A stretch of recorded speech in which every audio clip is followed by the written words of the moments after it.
a wonderful day of classes. I was at work earlier today. My chef let me set up my laptop in the bakery, so I've actually been able to watch a bit of some of the classes, and they've been really fun. So I hope you're all having a good day. So as Eleanor said, my name is Lottie, and today we are covering Roman fried bread. One of the names for it that I have a lot of hard time pronouncing is Teganitai, I believe. So Teganitai, Roman fried bread. Actually, I wanted to point out, so Greek and Roman, sometimes a lot of the research, when you're researching things, they tend to collide and mix Greek and Roman together. I realized this after I had posted this class, that the actual Roman name for this bread is the A word, Ater Dulcia. It is actually still around. It's evolved into a fried cake-like item. So it doesn't quite look like what we're making today, but that is something, if you do go to Rome, you can find. Teganitai is the Greek term for this bread. I'm using this term because the original recipe that I found was a recipe recorded, not really a recipe, but an observation recorded by Galen that we're going to be looking at. So I just wanted to make that clear. If you guys want to go research this, if you look up Teganitai, you're going to find Greek sources. If you look up Alter Dulcia, you're actually going to find a modern Roman cake. So just to be clear on that. So moving on. So this class, we're not only going to talk about this bread, but we are going to be talking about the Vestal Virgins. And this is an example of something that I started as an A&S project and found that not everything can be an A&S project. I had trouble finding that primary source that I wanted to kind of jumpstart me on to the project that I was doing, which was to create a Vestal Virgin meal, which was supposedly they were religiously vegetarian for various reasons that I'll talk about soon.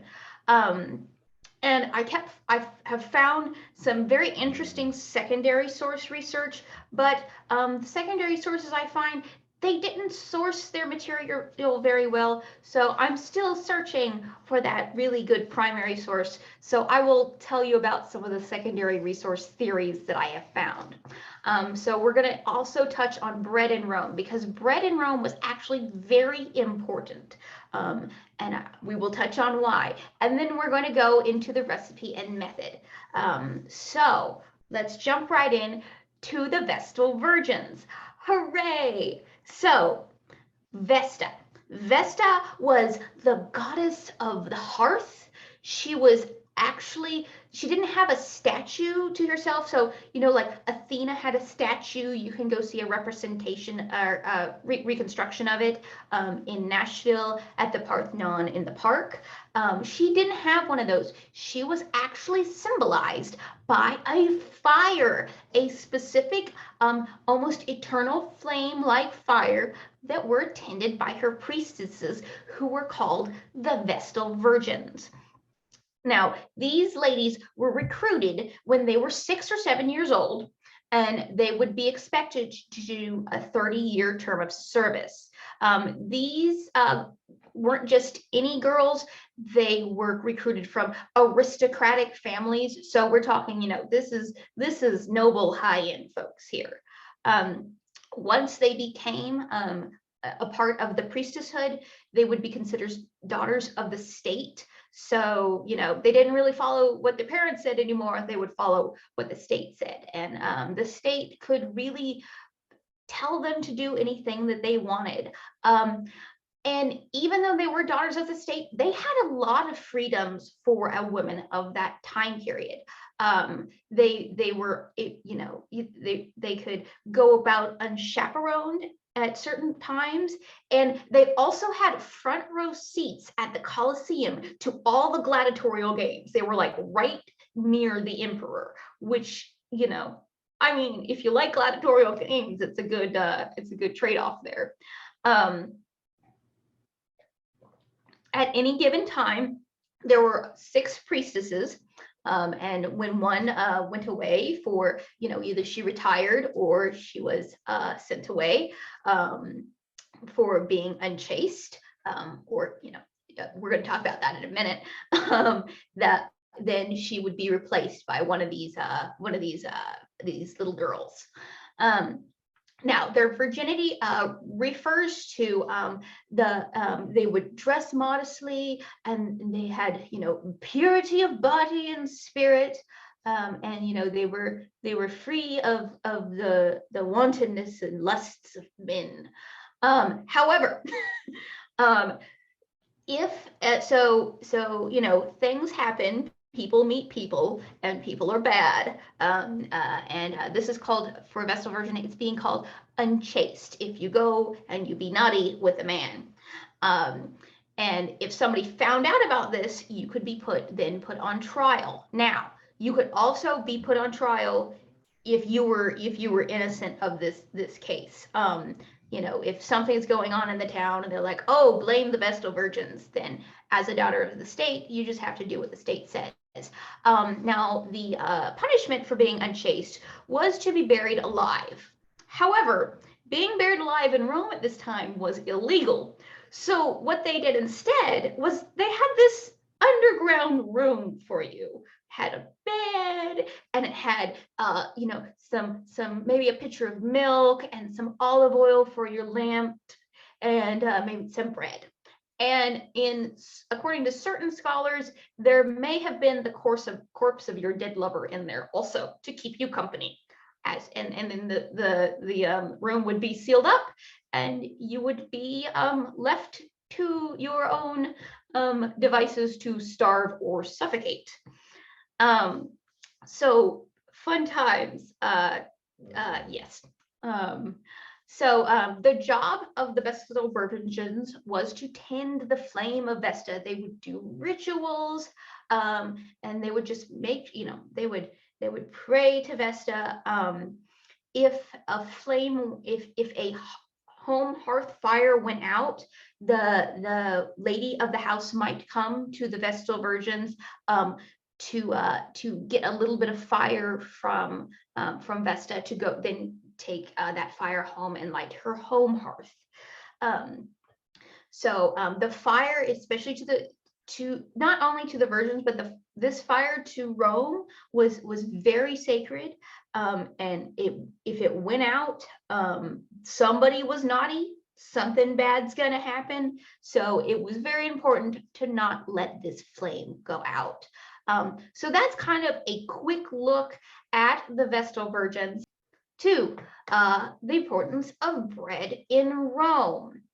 So the city of Rome was very urban. It was just like wall to wall people. Supposedly at one time there was a population of about 1 million people. Mary Beard has this really great documentary where she goes into kind of the regular people's lives of Rome, and she shows us the tiny apartment-like living situations they were in. And I'm not talking like, you know, a big apartment. I'm talking like a tiny 1 to 2, maybe 3 people abreast laying on the floor type of room. These people aren't really living in their homes as we do today. It's really just a place to sleep or a place to rest. So therefore, they're not really cooking in their homes. And even the higher citizens who have the bigger homes, who are richer, and they can afford to have slaves, and those slaves would be cooking for them. Really, they're very small kitchens. Some of the biggest ones that they found in Pompeii were about 9 by 12 feet. So that still is not a very big kitchen at all to work in. So what they would actually do, so being an urban city, it's not really agricultural. So all the food is being brought into the city. There's a town of Ostia, Italy. It's just down the river. I didn't write the river down. It's just down the river from Rome, and it has a port on it, and ships from Sicily, Libya, and Egypt, and all over, but specifically Sicily, Libya, and Egypt would bring in wheat. This wheat would then be doled out as a corn dole.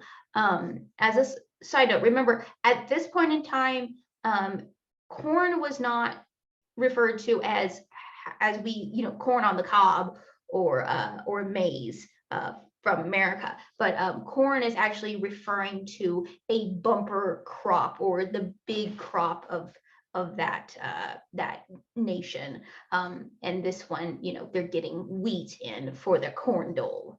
If you look at the bottom left-hand corner of this slide at the mosaic, the marketplace in Ostia is actually full of these mosaics, and they would be in front of where these trades were taking place. This one is specifically they're doling out the wheat. Each Roman citizen, not each person, each Roman citizen would receive about 70 to 80 pounds a month. And this is about enough to feed 2 people. Now, remember, it's only for Roman citizens. So the wheat they're giving also would probably go to any slaves they had to help feed them. And so, that's it. In hindsight, it looks like a lot, but a loaf of bread uses about 1.5 pounds. So you're getting about, if you're splitting it between 2 people, you're getting almost 30 loaves per person. So almost a loaf a day. I mean, but still, that's a lot of bread for one person to eat. It's a lot of carbs. So that's some fun numbers.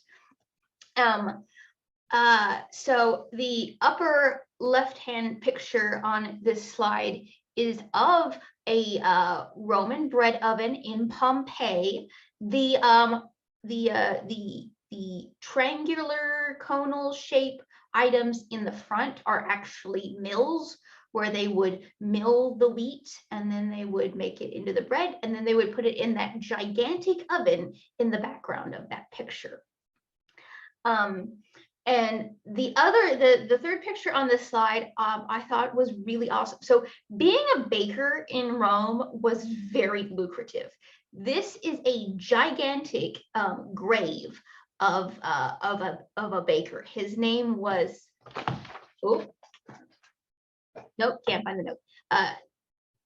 Yep, starts with an E. I want to say his name was Ulysses, I believe. Don't quote me on that. But this, along the top of this tomb are friezes of different stages in the bread making, and then the circles are supposed to represent kneading machines, which I haven't looked into Roman kneading machines, but interesting, and fermentation containers. So this you can see in the background there is a light pole, and yes, there is some forced perspective going on there, but this is a very big grave. And one of the big reason why, so this corn dole was actually free to Roman citizens. They weren't paying for this wheat. According, Mary Beard puts forth a very good point that a hungry populace is a dissatisfied populace. So the emperor is not really doing this out of the goodness of his heart. He's really just doing this to keep the people fed and happy, because fed people are happy people. I know I get grumpy when I get hungry. I have a question. Is the tomb of undisturbed as much as feasible? I am not sure on that. The information that I have on the tomb is just on this, I'm going to call it a monolith, on the monolithic structure that this is. I did not do any research on the inside of the tomb. Or I'm not even sure where the guy's buried. I don't know if he's buried inside of the structure or underneath the structure.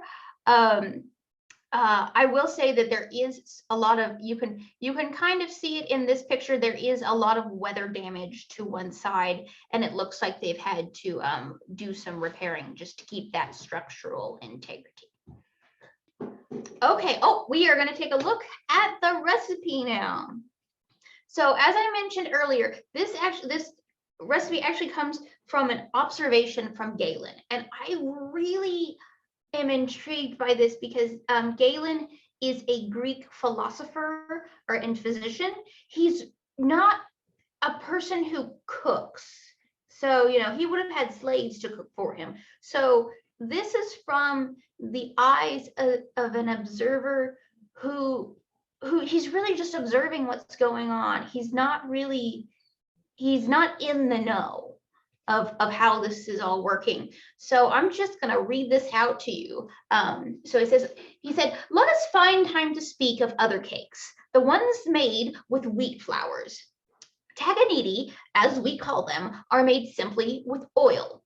The oil is put into a frying pan, resting on a smokeless fire, and when it has heated, the wheat flour mixed with plenty of water is poured on. Rapidly, as it fries in the oil, it sets and thickens like fresh cheese sitting in the baskets. And at this point, the cooks turn it, pulling the visible side under next to the pan and bringing the sufficiently fried side, which was underneath at first, up to the top.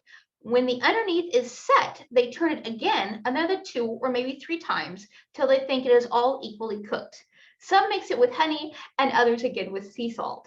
So I hope that you all have this wonderful visual in your mind of this Greek man just kind of sitting off to the side, maybe watching some slaves cooking this over a fire and going, well, this is very interesting.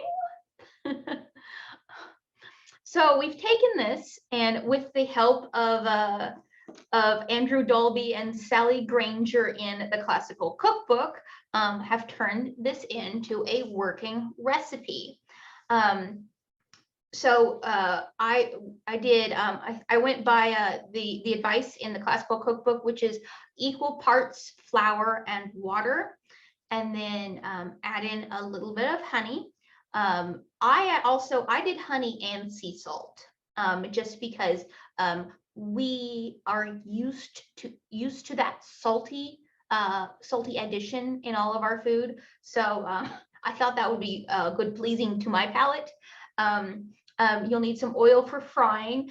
Traditionally, if you're doing a Roman meal, you're using olive oil, because olive oil is a whole different rabbit hole, but it was very important to the Romans.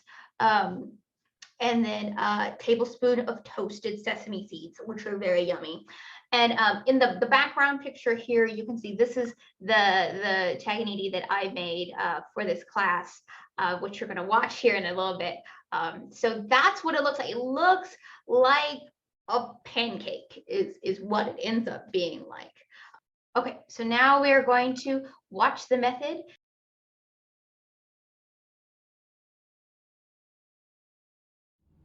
Hello and welcome to the kitchen. It is time to get going on our fried bread. All right, so we've got all our ingredients here. We've got our flour, our oil, our honey, our water right here. which I'd like to make a note that I'm using a warm water. I found that if you use honey in cold water, the honey just wants to sit there. It doesn't really want to mix in. So I decided to do warm water today. And then to finish off, I've got some toasted sesame seeds. Oh, and some salt to add in too. All right, so I've got my flour and I've made a little well in the middle already. So we are just gonna pour in our water and our honey. Get that out of there. There we go. And we're just gonna mix it up. All right, so it's looking really nice. Not too thick, not too thin. Before I forget, I'm gonna add in a little pinch of salt. This is a nice coarse sea salt, just to give it a little extra flavor in there. So then we'll mix that up and then we'll be ready to go over to the stove.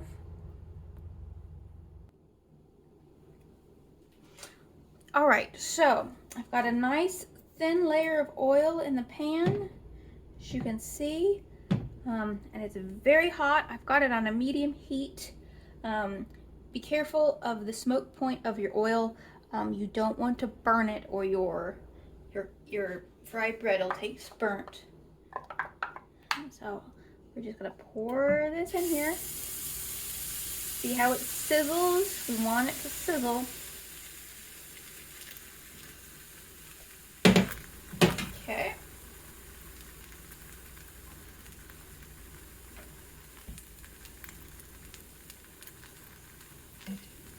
So what we want is we want a nice release from the bottom of the pan.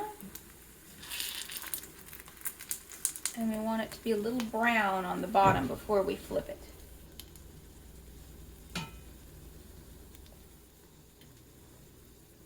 So when it might have some air bubbles in it, that's good. That's fine. Oh yeah, that's a good brown. So careful when you flip this. Try flipping it away from yourself. Woo! So you don't splash yourself with hot oil, because that would be uncomfortable. Yeah, this one got really good. So yeah. So now we're just gonna cook it on the other side. This side seems to be pretty good. Got some nice brown here. The center seemed to want to stay a little bit lighter than the outsides.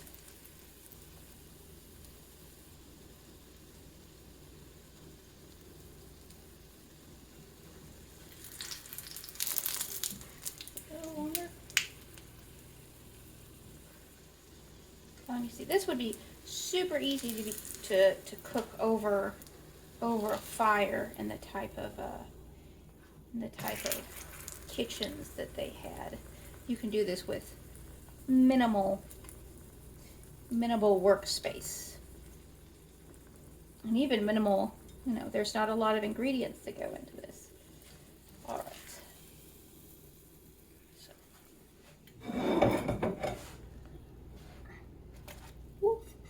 Pop that onto my finger to where it's hot, so you can kind of see how they've progressed with my learning to make these. So this one's, I think this is the nicest one so far. This one's pretty good. So we're gonna do another one. All right, so we've got our plate of fried bread. I put them on a towel just to kind of soak up whatever extra oil was coming off of them. And then I took one for myself and I drizzled it in honey and I put some toasted sesame seeds on there. So let's see how it tastes.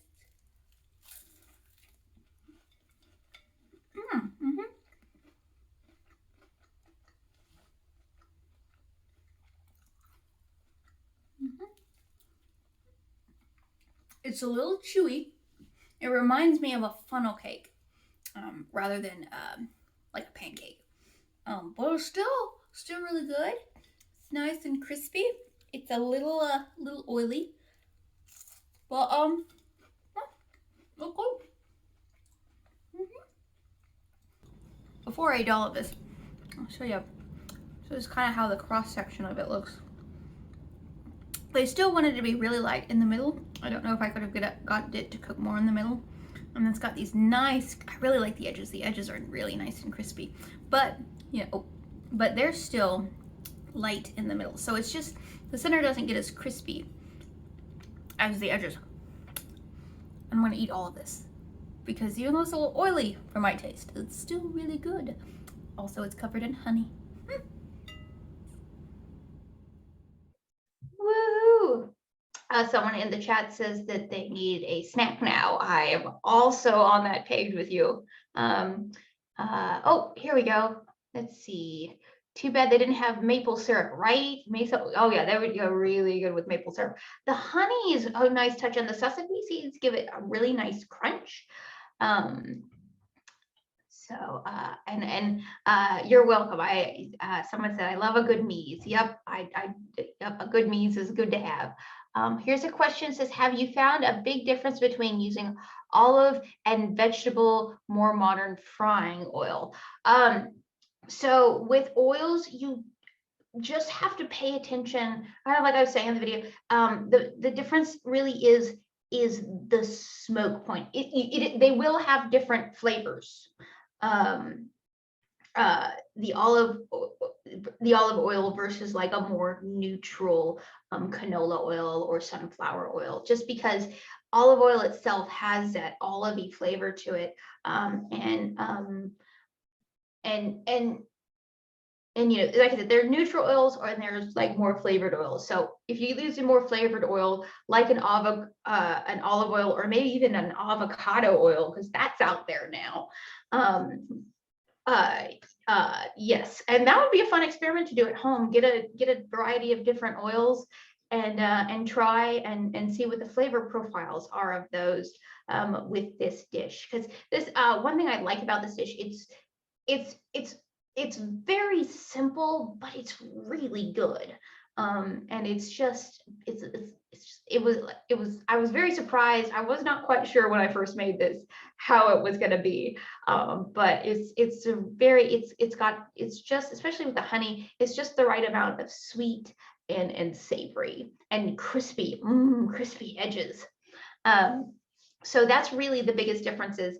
There will be a little bit of flavor difference, and like I said, watch the smoke point of those, because you can easily burn oil before you realize that it's burning, and then you'll have a burnt taste to your food. So now is the time for the bonus section of the thing. We are going to look at some Roman kitchens. So as I said, Roman kitchens were pretty small. When I mentioned earlier the 9x12, that's really the biggest you would get, and that is not an average size kitchen. The two pictures on the sides, if I can make words, are really good renderings of kitchens. The right side is a display in the Museum of London, and the left side is an art piece that I found. I will point out though that the woman in the kitchen is actually a misrepresentation, because women actually didn't really cook. Women did tend the hearth. I found a note in one of my books that said women would like ceremoniously like throw a log on the fire, but they really weren't cooking. It was really the male slaves who were cooking. However, and I also wanted, if you, in this left picture, I also wanted to point out that this right here is a toilet sitting right by the hearth, or yeah, the hearth where they're cooking. So that's that was actually the article that I was reading was on Roman toilets and how they were sometimes in the kitchens they have found. And right above your head, you can see these are the oil and the oil, I believe, amphoras, jugs, the big old oil jugs that would contain olive oil. As you see, there's going to both of these pictures on the left and the right, there's a prep space in each of those. And then there's this little kind of hearth, what we would almost call where your stove top or your range is, with a fire for pots. And really, that's it. This area underneath is actually for storing wood. It is not actually an oven. So you would not really have an oven in your home. And this middle picture here, I thought was really neat because I was talking about how people live in small spaces. And if you're living in a small space, this would be something that you would use to cook. It's a very tiny hearth kitchen fire. So it's theorized, and this is where I kind of, this is all theory, this is all secondary research. This is where I haven't quite found that primary source to give me a jump board yet. But it's theorized that the Vestal Virgins were vegetarians because the meat was for the goddess, so they would be sacrificing meat in their rituals.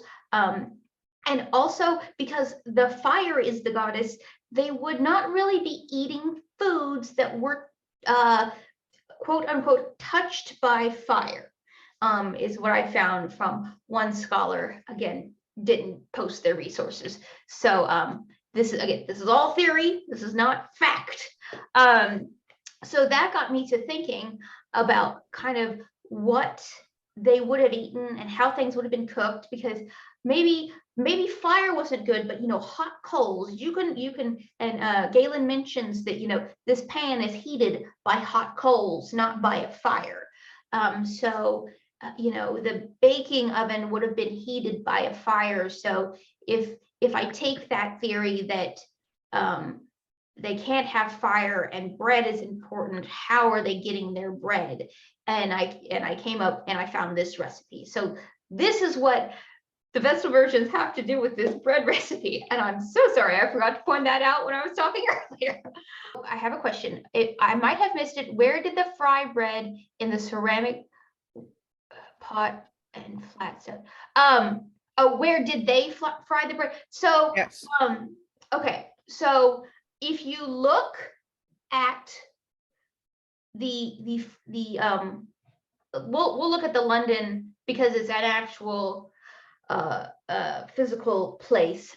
This is a reconstruction of at the London Museum. So the white part here is I call them elevated hearths. It's a range.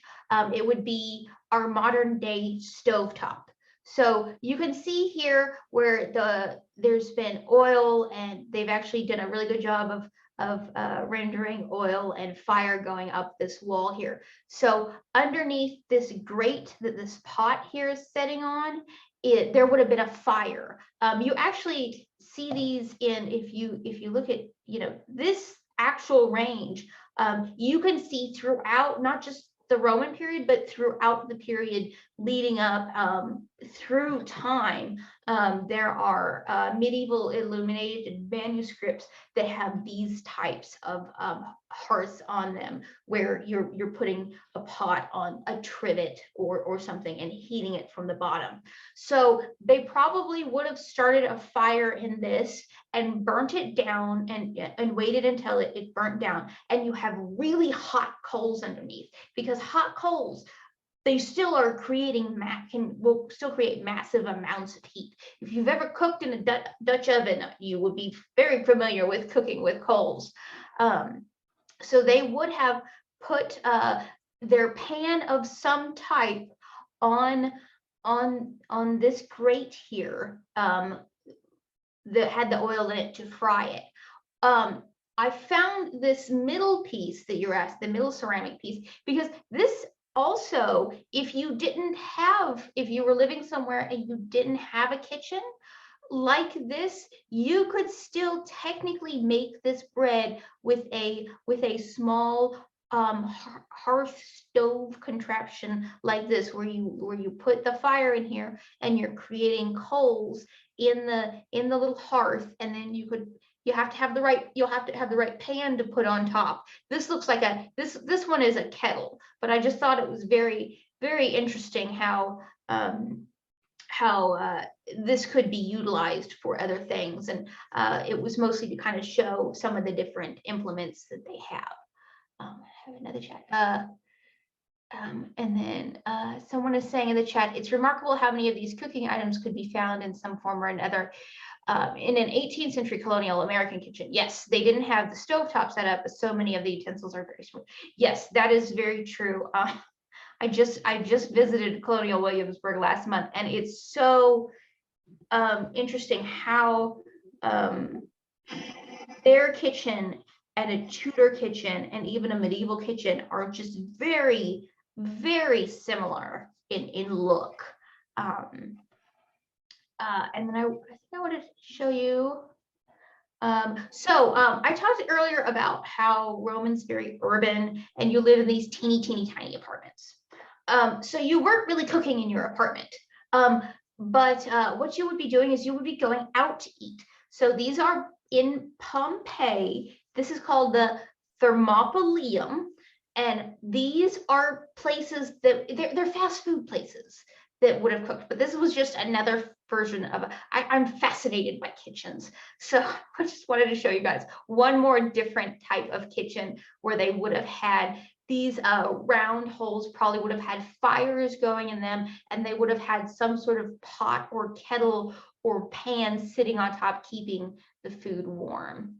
I've got another question. Have you ever tried this recipe with wheat flour or a different type of flour? Is this a close cousin to the bannock bread? I have never made bannock bread, so I cannot answer that question. And I have personally only tried this with white flour, just because that's what I've had on hand recently. I need to get some wheat flour and try that. But I think with pancake, I don't think you would want to make this with just full on wheat flour. I think it would be too dense. There is something about using a white flour that makes things like this a little bit lighter, but I think you could go for a mix and still get a really good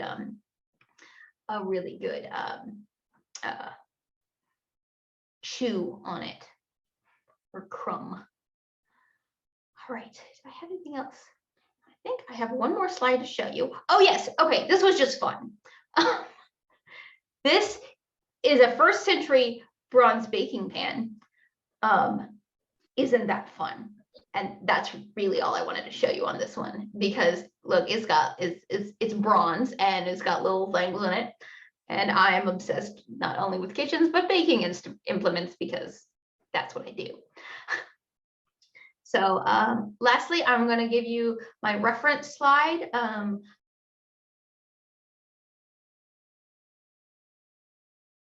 This last slide has my email on it. If anybody wants to email me for questions or anything.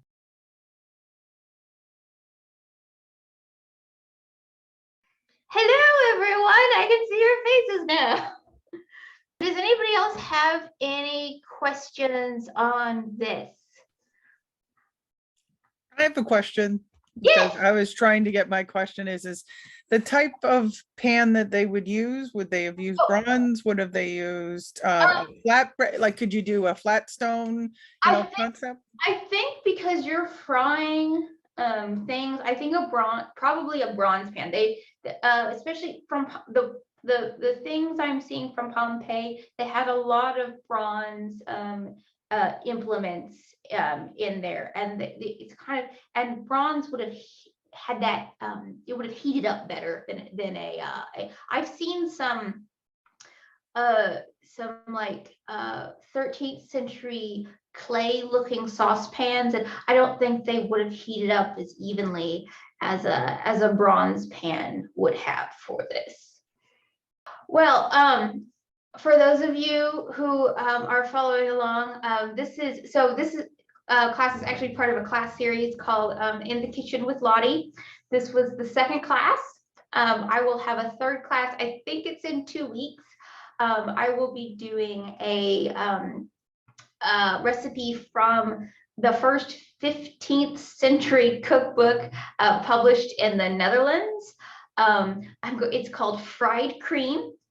It was very interesting. And what I'm going to actually be doing with that class is I'm going to be showing more the process of redacting the recipe, and kind of my process of taking this period, couple sentences that you might have, and turning that into working recipes. So that's what the next class in this series is going to cover.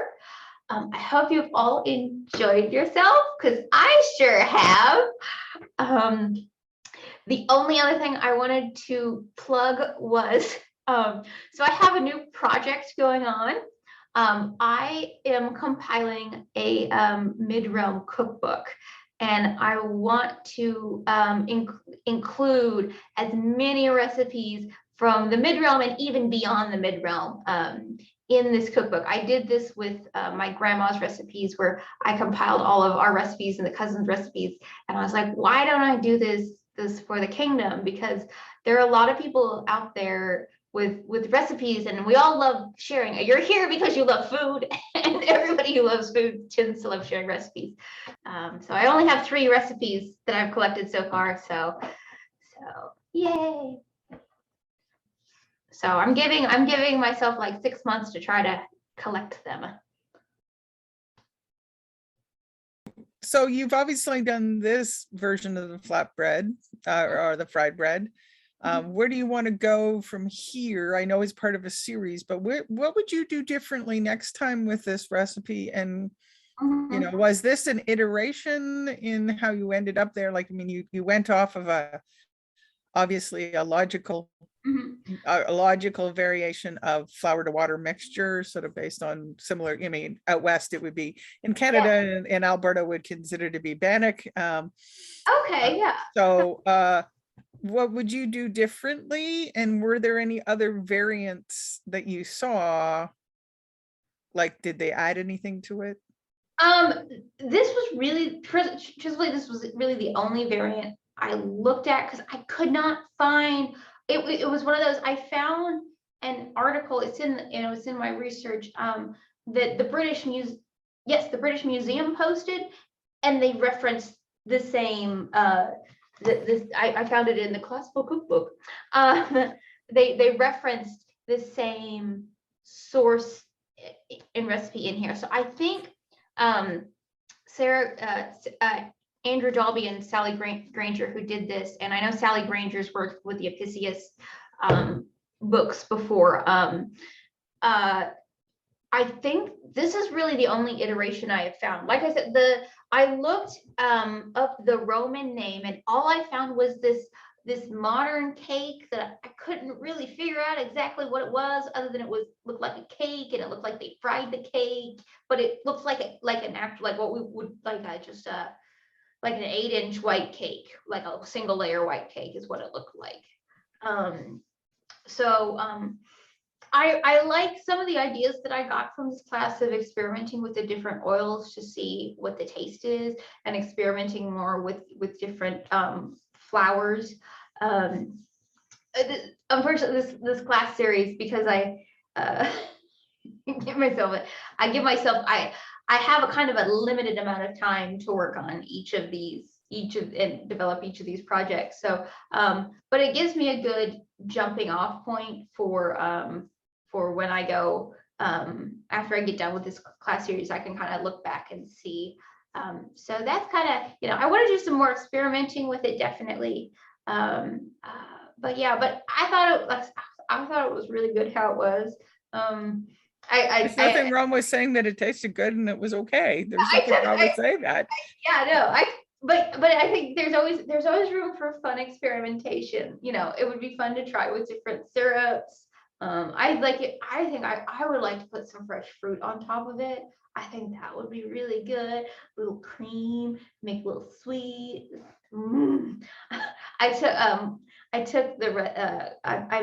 I made myself mine, and then I took some down to my boyfriend, who was in his office in the basement, and he's like, "Oh, snacks!" And like, I went down 5 minutes later, they were gone. That's a good sign. That's a good sign. I was like, okay, somebody else likes this. I'm not crazy. but it's strange how, and it's been a long, I'm just trying to think back because I made funnel cakes for a Labor Day thing with my youth group in high school. And all I remember is it looked like like a very thin pancake batter.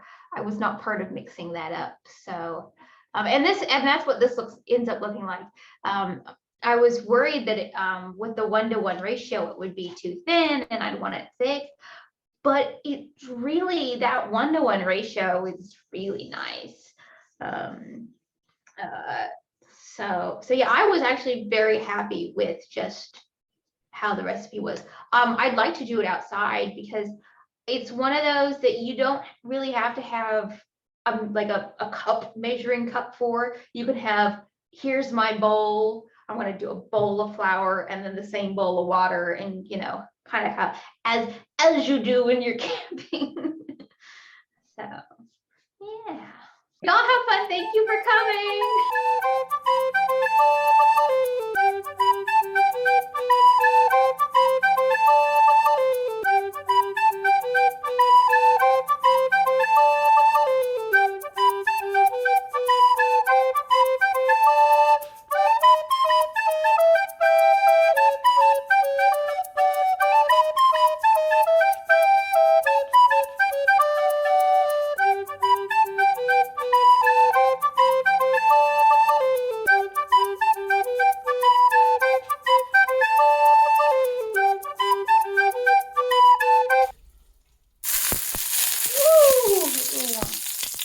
That's a little too hot, I think.